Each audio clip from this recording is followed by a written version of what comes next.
And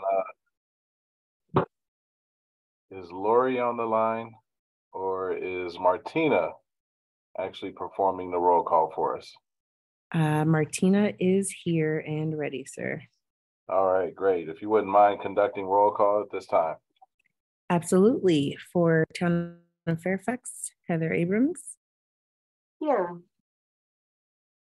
For Kentfield Fire District, Mark Pomey. Here. For Marinwood Community Services District, Eric Drakeson. Here. For the Town of Corte Madera, Adam Wolf. For Novato Fire, Bill Tyler. For Southern Marin Fire, Chris Tubbs. For Bolinas Fire District, George Krakauer. George is not present, but I'm sitting in for him. My name is Isaac. Welcome, Isaac. And your last name, sir? Taylor. Isaac Taylor for, I'm sorry, for Bolinas Fire District is present. For Marin County Fire Department, Jason Weber. Present, thank you. For the City of Larkspur, Dan Schwartz. Here. For the City of for the City of San Rafael, Darren White. Present. For the Town of Ross, Krista Johnson. Here. For Inverness, Jim Fox. I'm here. For Muir Beach, Chris Gove. For the Stinson Beach Fire District, Jesse Perry. I believe Jesse was here. Can you not hear me? There you go. I heard you that time, sir. For the City of Mill Valley, Todd Gusiamano. Here. And for the Town of San Anselmo, Dave Donnery. Here. Thank you.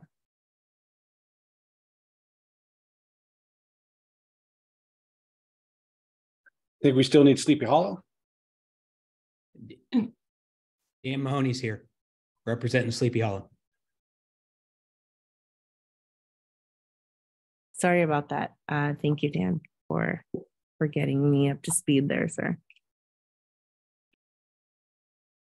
All right. Thank you, Martina. Appreciate it. Agenda adjustments. Does anyone have any requests to place any adjustments to the agenda? Not seeing any, and we're going to move on to public comments. And at this time, there's an opportunity for members of the public to comment on any items that they would like to comment on at this time. Are there any members of the public in queue?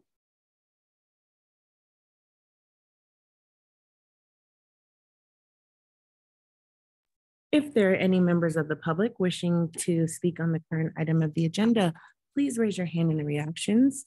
For those joining us by phone, please press *9 to raise your hand and *6 to unmute yourself. And sir, we do not currently have any hands for public comment. Thank you very much. We'll move on to item number 5, Planning and Program Manager's Report. Will that be you, Ann, taking the lead? Yes, it will. Thank you. Thank you. I'm just going to share my screen here. Are you able to see this slide? Thumbs up? Yes. Okay, great. Okay. Well, for many of us on this call, the rain is on our minds. This has been quite a precipitation event, an atmospheric river, and many in a row, actually. So many of us have been monitoring a lot of different project sites around Marin to make sure we're all in good position to, keep the dirt in place in any of the areas where there's exposed dirt. We've been working not only during the storm, but before the storm to look out for any potential erosion issues within project sites. For example, for the Greater Ross Valley Shaded Fuel Break, one of the requirements actually under the California Vegetation Treatment Program EIR that we used for this project is to have sites over 50% slope and meeting a variety of requirements inspected by a geologist to look for any potential issues. So we actually walked several project sites with professionals to take a look and see if there were areas to avoid or areas that would need some erosion control. With rain in the forecast, we re-inspected several areas just to get some recommendations around erosion control and did install some additional measures, some wattles. We seeded with native grass seeds. We included some jute netting in some areas, particularly around a Caltrans easement. We've been monitoring regularly our project areas and the sites are looking really good. Things are staying in place and we're feeling really good about it, but we continue to monitor and drive around different project areas, pretty much daily and certainly after every storm that's come in, which has been quite a lot, even over the holidays. We've also been working with some of your agencies, members of the operations committee, and been coordinating on, checking in on any of the core projects and any areas that, might need some wattles or any other measures. And so we have been supporting some of the core projects and getting either a geologist out to the site or contractors out to place wattles or other measures as needed. Things are looking overall really, really good. And so we don't have any major concerns, but we do like to be proactive and make sure we're doing everything we can and following expert advice. Rainfall totals, as you might be aware, have been really, really high. We've seen anywhere from 8 or 9 inches in the last couple of weeks to over 18 inches on Mount Tam, with more rain in the forecast. So I want to take one quick moment and just remind viewers what we're looking at here. And these are atmospheric rivers. My work previously, before coming to Marin Wildfire, was with a water agency, and a lot of the work that I did actually had to do with the science behind atmospheric rivers and working to build a better radar network to predict rainfall events. So about half of California's rainfall arrives through atmospheric rivers. They're often referred to as drought busters for water managers. As the climate warms, we should really expect more of these. So we're going to have longer, hotter, dry seasons and more extreme wet seasons. Warmer air holds more moisture, so our atmospheric river events are going to get more extreme and we're going to see more peak precipitation. Some of the things that are going on in the Bay Area, including some of the folks in Marin County, I know Marin County Department of Public Works is involved in this, but building or installing a better radar system to be able to predict these precipitation events with better accuracy. So traditionally, radar was really built for Midwestern thunderstorms, which occur at a higher elevation than all that precipitation in atmospheric rivers. So if you install a radar system that's more geared towards atmospheric rivers, you should be able to predict how much precipitation is coming, because you can focus those radar lower in the atmosphere and see what's coming towards the coast. So that's actually in progress. My former employer, Sonoma Water, is a big part of that, and I worked on that as well. County Department of Public Works, Marin County is involved in that also. So some really exciting things coming. And I wanted to point out 2 experts if you want to dive into this topic in atmospheric rivers. Marty Ralph with the Center for Western Weather and Water Extremes, and Daniel Swain with UCLA and a number of different affiliations are 2 really great people to track. Daniel Swain has spoken to the MWPA board previously, and we're inviting him to speak with various stakeholders again in the next few months. So stay tuned. Some of the other things we're working on, in addition to erosion control and rain and wind and falling limbs for many of us out there, coordination with the California Coastal Commission to streamline permitting under the Coastal Act.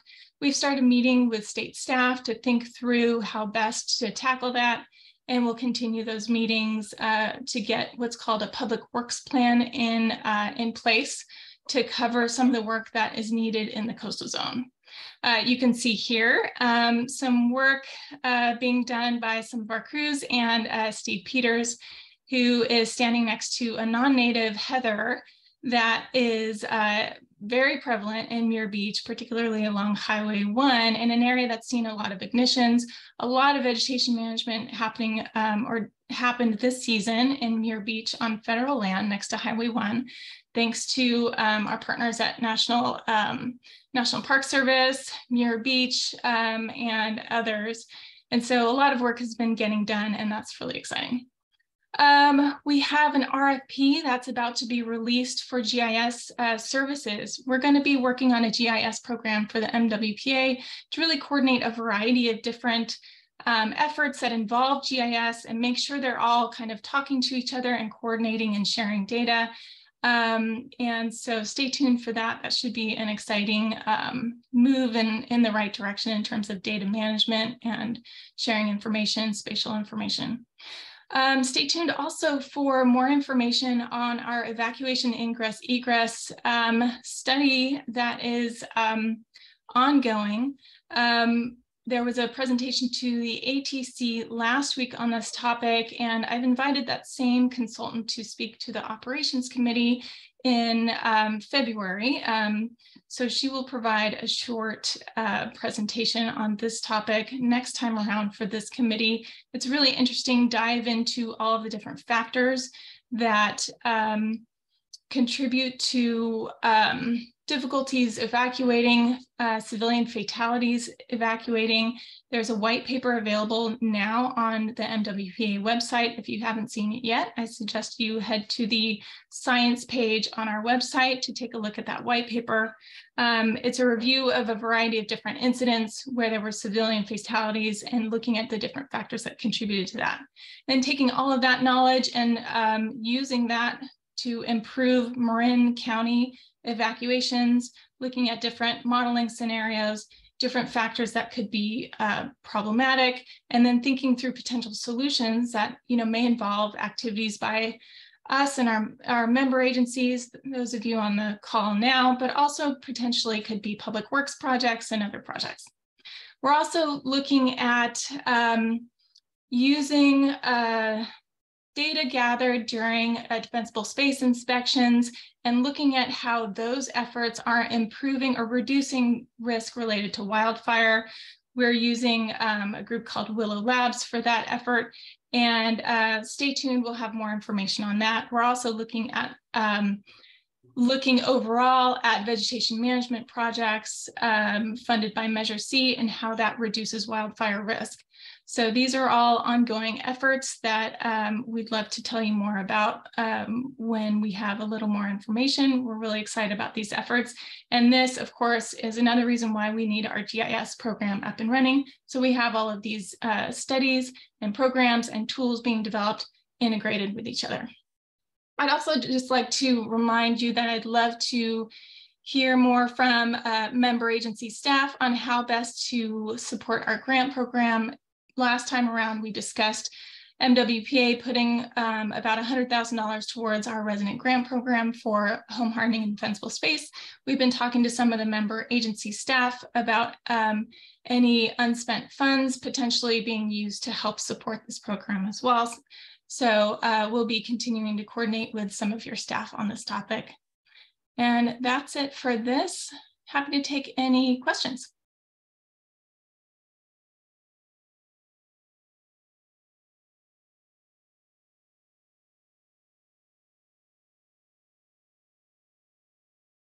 Well, seeing no questions, Ann, thank you so much for that very comprehensive and great report. We appreciate all the work that you've been doing to assist. I found that information regarding the atmospheric rivers to be very informative and very interesting. So I had no idea that was part of your background. So may try to tap into some of that knowledge at some future point. Thank you. At this point, we're going to open the meeting to public comment if there's any members of the public who wish to comment at this time. If there are any members of the public wishing to comment on the Planning and Program Manager's report, please raise your hand in the reactions. For those joining us by phone, you will press *9 to raise your hand and *6 to unmute yourself. And so it does appear that we have a raised hand in the public from Lucy Dilworth. Lucy, you may deliver your comment at this time. Hi, I had a question about the GIS layer that's going to be developed. Do you think that it's going to be available to the public? I know that some layers are for government use only, but do you have any idea yet whether it'll be open to the public?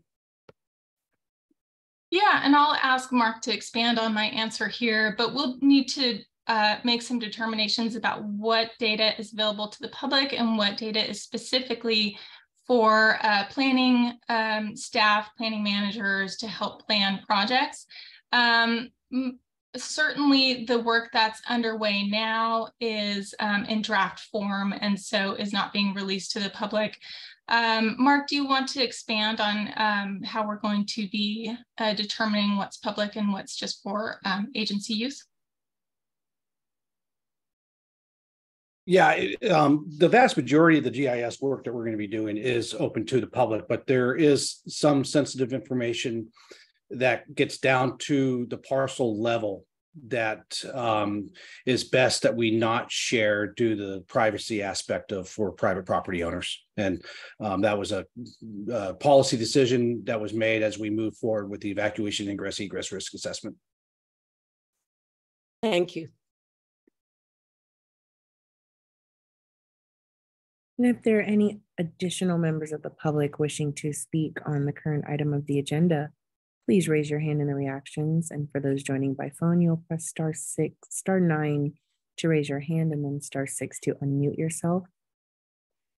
And sir, we do not have any additional hands for public comment.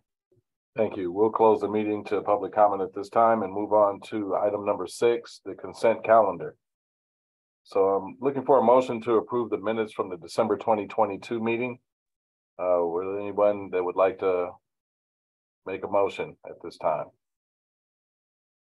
This is Todd Mill Valley. I'll move the consent calendar. Thank you.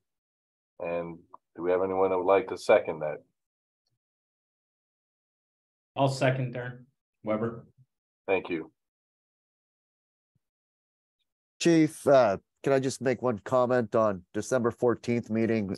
My last name is not correct in there. So I don't know if there's non-substantive, but I don't know who Eric Draperson is. So if we could just fix that would be great. Okay, I like it a little better, Eric. Bro, it's easier to spell. I promise you that. Sometimes anonymity. Yeah, I can't even see it. Anonymity. We'll make that correction and ensure future meetings and many minute notes are actually addressed properly. Apologies for that. Not sure how that happened. So Lori, Martina, would you please conduct a roll call? Absolutely, sir. For the town of Fairfax, Heather Abrams.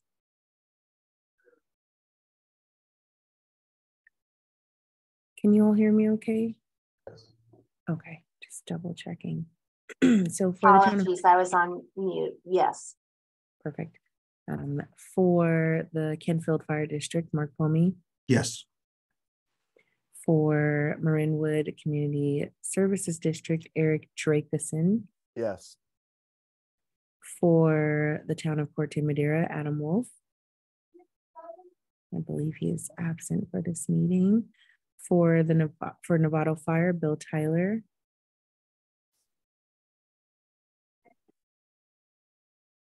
And I do see Bill. Yeah, he just transitioned in. His audio is probably still connecting. Got it there. I will come back to him. For Southern Marin Fire, Chris Tubbs.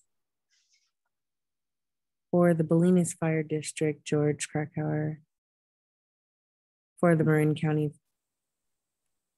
Sorry about that. Jason Weber here. Thank you. For the City of Larkspur, Dan Schwartz. Here. Yes. For Sleepy Hollow, Dan Mahoney. Yes. For the City of San Rafael, Darren White. Yes. For the town of Ross, Krista Johnson. Yes. For Inverness, Jim Fox. Yes. For Muir Beach, Chris Gove. For Stinson Beach Fire District, Jesse Perry.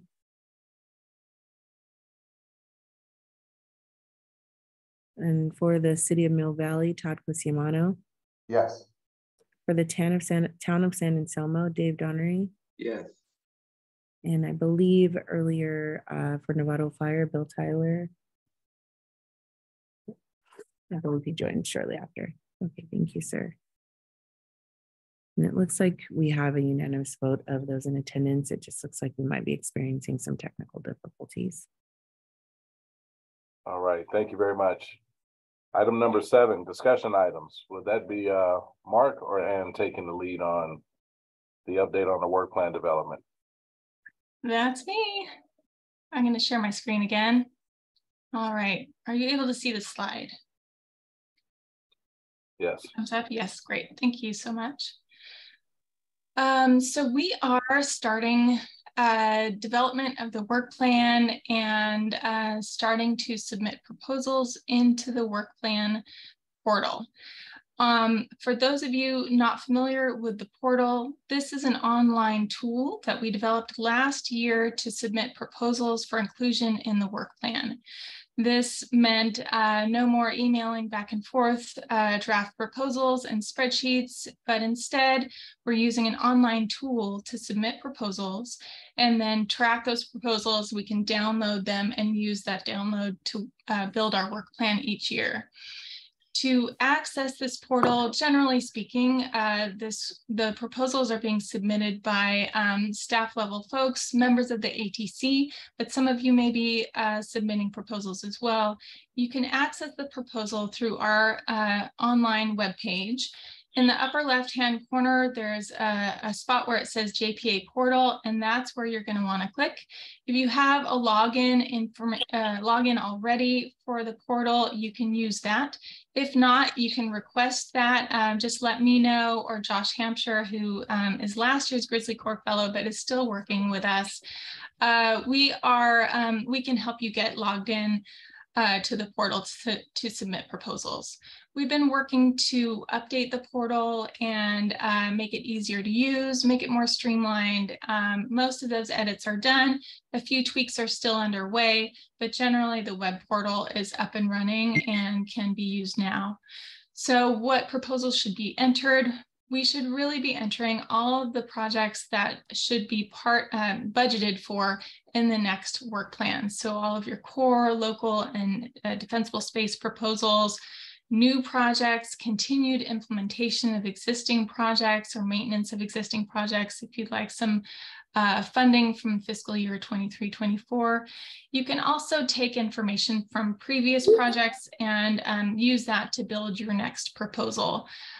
We also have standard language in there now that with a drop-down menu, you can choose a standard project description for certain types of projects. You can then edit that project description and customize it to your own project needs. Just a review of the process to develop the work plan. Now we're in January of 2023. 2023 somehow sounds like the future, but somehow it's the present. So we are here and at this stage of the work plan development process and the process for the ATC and operations committees. Now's the time to elect a new chair and vice chair for the coming year. We'll tackle that later in the agenda today. By mid-January, member agencies really need to have coordinated with land management agencies on what projects might overlap those public lands. So we've had a number of meetings between staff from various member agencies and National Park Service, Marin County Open Space, and others to think through what potential activities may take place. If you suspect that there are other activities that should probably be discussed with some of these land management agencies, feel free to reach out directly or talk to me and I can facilitate a meeting, whatever you'd like to do, just as long as they're aware and they can include that information into their own planning processes, budget development, work plan development for their own next fiscal year. We want to make sure that they're informed early, they know what's coming, so we are reducing any surprises. In February, March, that's really, I think, when a lot of the work plan portal use is going to be taking place. And so that's when staff will be uploading proposal ideas and fine-tuning those ideas. We'll want to get our JPA-wide proposals done early in the process, because that helps inform the rest of the budgeting process. So we'll be working towards a due date of March 1st for JPA-wide proposals that are going to affect that core budget. By mid-March, we'd love to see initial drafts for all of the proposals inputted, maybe not final yet, but by the end of March, we'd like to see final proposals in there so that we have some time and the operations committee has time to react to those, to review those, to think through the budget, and very likely work with an ad hoc subcommittee to kind of think through any difficult budgeting questions or prioritization, things that might come up. In April, and during this process as well, we'll be wanting to make some of these proposals public early so that the public has a chance to see what's coming. Making this work transparent is a big part of this process, and these public meetings that we're holding. Within the portal itself, we can turn a proposal from, internal kind of draft for the member agency to be working on. We can turn that into a public viewable proposal just by flipping a switch. So we'll just work with all of you to make sure that when proposals are ready to be publicly seen, we can flip that switch and show the public what's being proposed. In April, we're going to be discussing a lot of these proposals in our ATC meeting and really making sure that the public is aware of what's being proposed. And we'll want to be discussing those proposals at the operations committee as well. And finalizing that budget will be, there'll be a lot of back and forth between ATC and ops during this time, reviewing proposals, thinking through any challenges. And we'll want to finalize that draft work plan and budget so we'll be ready for board consideration. So May 3rd, the operations committee will be meeting and discussing, and I think that's going to be the date where we then make that recommendation to move the work plan and budget onto the board for consideration. The board date for considering the work plan and budget will be May 18th. We do have language in the JPA language that requires us to complete that process in May. So we'll want to be ready. So that's it for this. Any questions?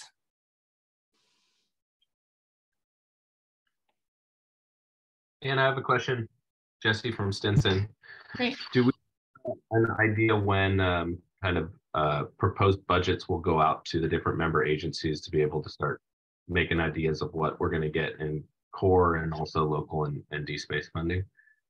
Yeah, that's a great question. I'll tap Mark on this as well, but I think last year we got information about projected revenue in February. Is that right, Mark?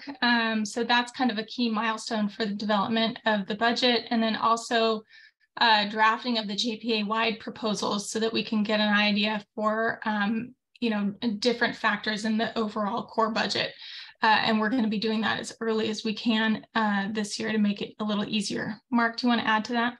Yeah, the timing's about right. We just received what our actuals were for this fiscal year, and we use that as our baseline for next fiscal since we have such a steady revenue. And then factoring in a 3% cost of living adjustment, assuming that A, that's what the CPI comes out to, and B, the board approves, which we would anticipate. So the safe way is to take this year's actuals and add 3%. Copy, thank you. In the future, it might be helpful to put that on the work plan timeline so that agencies can anticipate that. Thank you. That's a great point. I will definitely do that.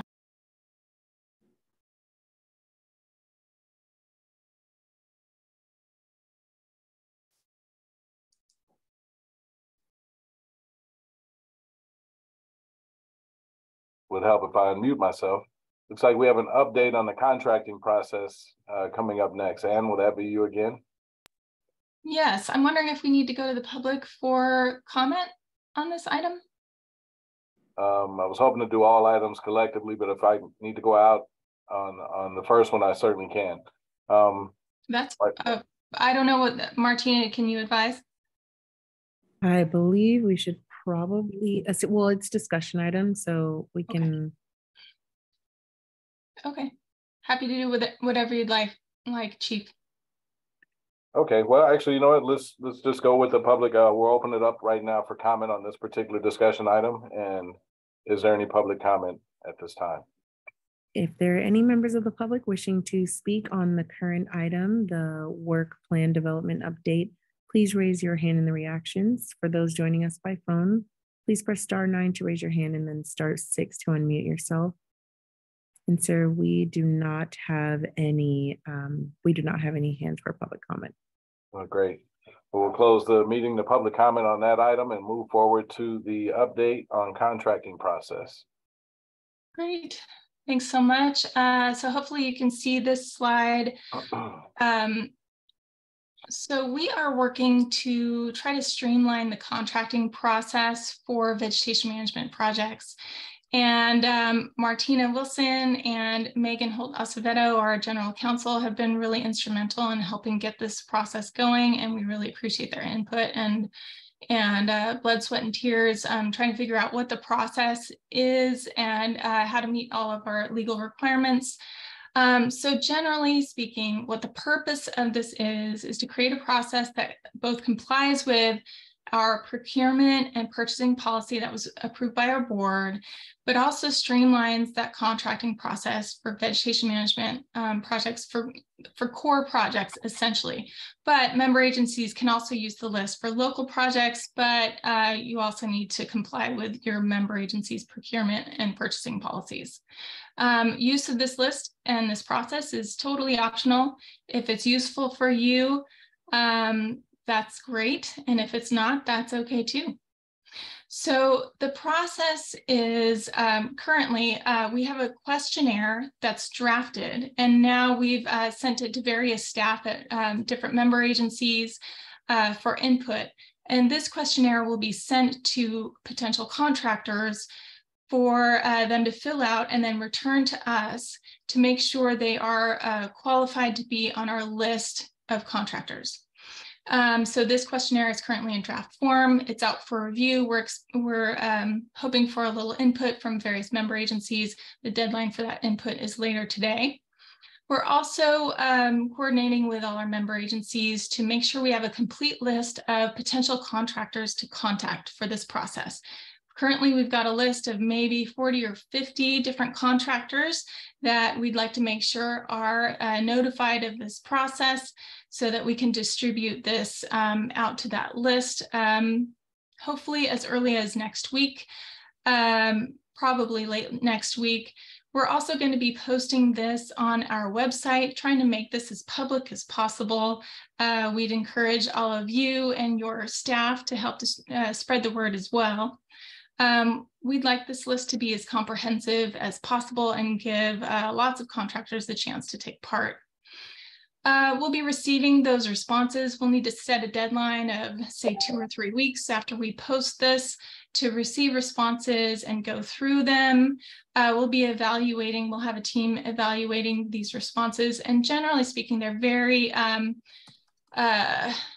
focused on legal requirements, relevant experience, and making sure that various contractors don't have aren't in the middle of some legal case or haven't been negligent in any of their projects. Then we'll be able to place qualifying contractors on our list of pre-qualified contractors. We'll be notifying those applicants, and then member agencies will be able to use this list for contracting. Generally speaking, it depends how you use this list, depends on how big your project is. So if your project is over 200,000, you'll need a more formal process. If it's under 200,000, you can use a less formal RFP process and send kind of a request to folks on the list, use a 10-day response period, and then you can award contracts based on that process. With it over 200,000, you would also need MWPA board action and a longer response period to get bids for your project. So we think, generally speaking, this is going to be faster, easier to get folks on board to do MWPA funded projects. We also have some other templates available for use, RFP professional services agreement templates, et cetera, and that can be used by your agencies and can be customized according to what your needs are. So I'll stop there. Generally, we're hoping to be a resource to make things happen faster and more easily, and are happy to hear any input now or in the future on this process. Any questions or comments? And this is Eric with Marinwood. I'm just kind of curious on the contractor selection, the RFP process. I noticed, the more formal for the over 200. Is this not kind of fall under, does legal feel this doesn't fall under your standard public work contract code laws with, sealed bidding and everything else? And because I also noticed the confidential part, so I'm a little confused on how that works. Yeah, I would tap our legal counsel for specific responses on this, but generally speaking, vegetation management is a little bit different than a public works project that involves construction. We dove into this topic quite a bit to try to determine if we needed to use the CUPCA process, which is more for construction, and found that we did not. So we've had a lot of meetings with several different attorneys to help us navigate this process. Yeah, I think it's a little bit different and does not need to meet the same requirements. Mark or Martina, you're welcome to add to that response though. We've all been working on this.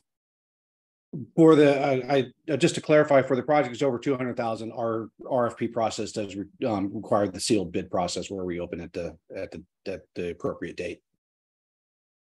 Okay. So like your typical public works type job, seal bid, open to the public when you open the bidding, and then you're kind of stuck with going with the lowest qualified bidder, correct? We don't have to go with the lowest qualified bidder. We can go with a rating system that may or may not pick the lowest qualified bidder. Interesting. Okay, thank you. Yeah, we just need to justify why we're not choosing the lowest qualified bidder.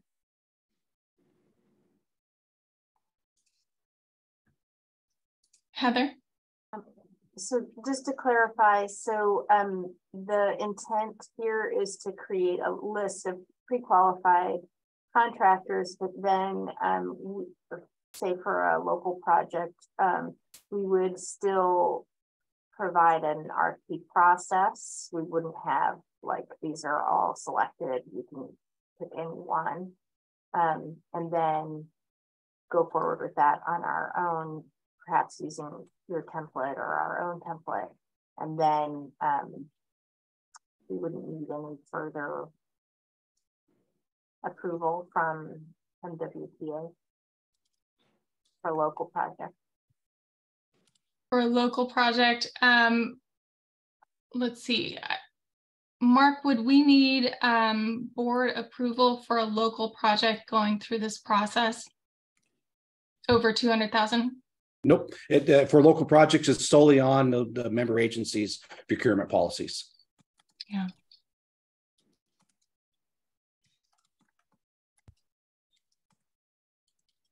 Doesn't look like there are any more hands. We're going to open it up to public comment. If there's any members of the public that would like to comment. If there are any members wishing to speak on the current item, the MWPA pre-qualified contractors list update, please raise your hand in the reactions. And for those joining us by phone, please press *9 to raise your hand. And so there are no public comments. Thank you. We'll close it to public comment at this time and move on to item number 8, our action item, which directly involves the election of chair and vice chair for the ops committee for the coming year. It's been my pleasure to serve, and I appreciate all the assistance that I've had during the course of the year. But now's the time for others to step up and take on the responsibility. I know we've had a couple of individuals express interest at this point in time, and in the interest of trying to ensure we have a wider swath of individuals who are participating and have the opportunity to assist, I'd like to nominate, if it's okay to nominate at this time, Fire Chief Jesse Perry of the Stinson Beach Fire Protection District for Ops Chairperson for this coming year. Thank you, Darren. I accept the nomination and look forward to leading this group if elected. I'll second Chief's nomination.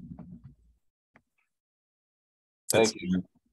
I'd like to also put out an honorable mention to Novato Fire Protection District Fire Chief Bill Tyler, who again has expressed interest in taking on this leadership role in the Ops Committee. And so perhaps we can use Chief Tyler's expertise on the subcommittee or at some other point during the course of this year. And perhaps he'll be available to assist this time next year if the opportunity surfaces again. So just wanted to acknowledge that. Thank you, Chief Tyler. Thank you, Chief Perry, for accepting. And believe we also need a vice chair at this time. Yeah, so Mr. Chair, this is Todd from Mill Valley. I would first like to ask Dan Schwartz, our current vice chair, if he would be interested in continuing. And it's not that I think any of us are not interested in stepping up. I just think as this new organization has been formed from our side of the fence on the manager side and executive directors of the special districts, you know, Dan just has an expertise that I think is critical. He's someone we all really respect, and he's just really done an amazing job and someone we lean on regarding this, you know, really new JPA. And so sorry to put it on you, but would you be interested in serving? And if so, I would be happy to make that nomination. Sure, I'll do it again. I'll second. All right, duly noted. And do we need to actually vote on this with the entire body on this one as well? A roll call vote? Okay, Martina, if you wouldn't mind. Actually, do I need to put it out to public comment and then the vote? Yeah, and then what the suggestion is that you would have someone make a motion for the slate and then go to public comment and then vote. Okay. Accordingly, is there anyone that would like to make a motion at this time? I'll move that Jesse Perry is the chair and that Dan Schwartz serves as the vice chair for the upcoming year. So we'll second. Thank you both. And with the vote, or I'm sorry, sir, would you like to proceed with the vote? I'm sorry, public comment. Yes, please. Let's open it up to public comment. Thank you, sir. If there are any members of the public wishing to speak on the current agenda item for the nomination of both chair and vice chair of the committee, please raise your hand in the reactions. For those joining us by phone, please press *9 to raise your hand. And sir, we do not have any public comments. Okay, I'd like to close it to public comment at this time. And then I ask Martina if you would please do the honor of a roll call vote. Absolutely, sir. And starting with the town of Fairfax, Heather Abrams. Yes. For the Kentfield Fire District, Mark Pomey. Yes. For the Marinwood Community Services District, Eric Chirakason. Yes. For the town of Corte Madera, Adam Wolf. Yes. For the Novato Fire, Bill Tyler. Yes. For Seven Marin Fire, Chris Tubbs. Yes. For Bolinas Fire District, George Krakauer. For Marin County Fire Department, Jason Weber. Yes. For the City of Larkspur, Dan Schwartz. Yes. For Sleepy Hollow, Dan Mahoney. Yes. For the City of San Rafael, Darren White. Yes. For the town of Ross, Krista Johnson. Yes. For Inverness, Jim Fox. Yes. For Stinson Beach Fire, Jesse Perry. For Muir Beach, Chris Gove. For the City of Mill Valley, Todd Cusimano. Yes. And for the town of San Anselmo, Dave Donnery. Yes. And sir, it does look like we have a unanimous vote of all in attendance. All right, thank you all for that. And again, thank you to Chief Perry and Mr. Schwartz for stepping up and continuing to assist with this very important endeavor. We're gonna move on to our committee report, and it looks like the Advisory Technical Committee Chief Reuben Martin. I'm not sure if he's here or maybe a representative. Looks like he may be joining us now. Yes, thank you, Chief White, and members of the Ops Committee. As part of the ATC, we met on January 4th and went over similar to a lot of the items that were discussed here in the Operations Committee. We did have a presentation from STI with their update on their evacuation study. It was an amazing presentation, which I think you'll look forward to coming up next month. They discussed, or they looked at different communities with different demographics, times of day, weekends, and so forth, including some fire behavior analysis that was involved within that study to try to look at the speed of an oncoming wildfire and what the complications may be or may be anticipated during a mass evacuation, whether it's planned or immediate. So I think you'll look forward to that presentation when it's provided by STI. And then the action item that we took this last week was to nominate and elect both the chair and vice chair. And as you mentioned, with trying to maintain the continuity of this new JPA, we have decided to maintain our current leadership with myself as the chair of the ATC and Deputy Fire Marshal Lynn Osgood with the Nevada Fire Protection District as Vice Chair. So we will maintain the continuity and look forward to working with the Operations Committee moving forward to this next year. And that's the end of my report. Thank you, Chief Martin. At this time, does anyone have any questions or comments for Chief Martin? Doesn't look like it. Can we open this to public comment for anyone who may have comments about what was shared? If there are any members of the public wishing to speak on the ATC report from Chief Martin, please raise your hand in the reactions. And for those joining us by phone, please press *9 to raise your hand. And sir, we do not have any public comments.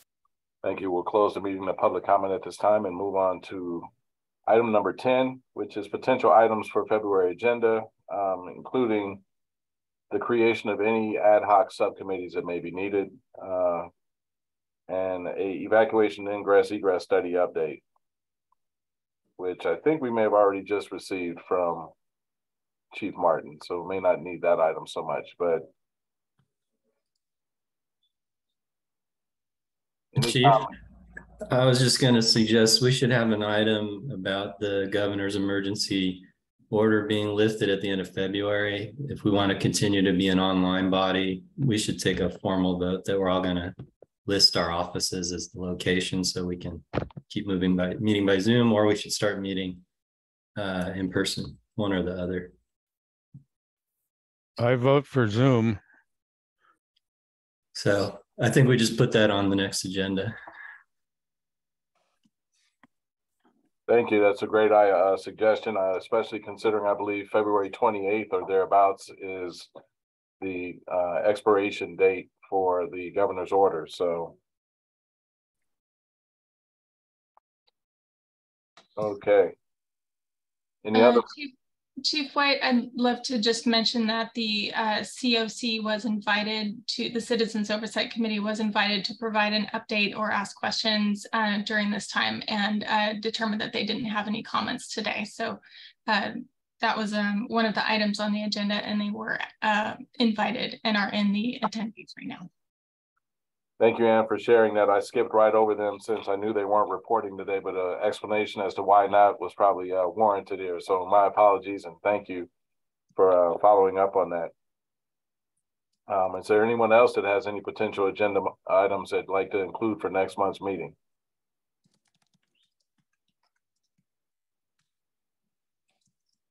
Does not look like it. Martina, can we open this up to public comment at this time, if any? If there are any members of the public wishing to speak on the current item, please raise your hand in the reactions. And for those joining by phone, please press *9. And sir, we do not have any hands for public comment. Okay. Well, at this time, we'll close the meeting to public comment and move for adjournment. The next meeting date will be February 8th, 2023. And as Ann said, 2023 sounds like this futuristic date, but it's already here. Amazing. We'll adjourn the meeting at this time and thank you all for attending, and hopefully we're able to move forward with Zoom and or some form of hybrid. I'm not sure how that's going to play out given the governor's orders, but we'll see, and that'll be a topic for discussion next month. Take care, everyone. It looks like we did have a hand from, Chief, from Mark. Chief, I just wanted to Chief, I just want to take the opportunity to thank you for being the chair for the past year. We greatly appreciate your leadership. Looking forward to Jesse coming on, but Chief White, thank you very much. Thank you. I owe everything I've done to Ann and Mark, so the real credit goes to them. But thank you so much. Appreciate that. Thank you, Darren. Thank you. Take care, everybody. Stay dry. Take care.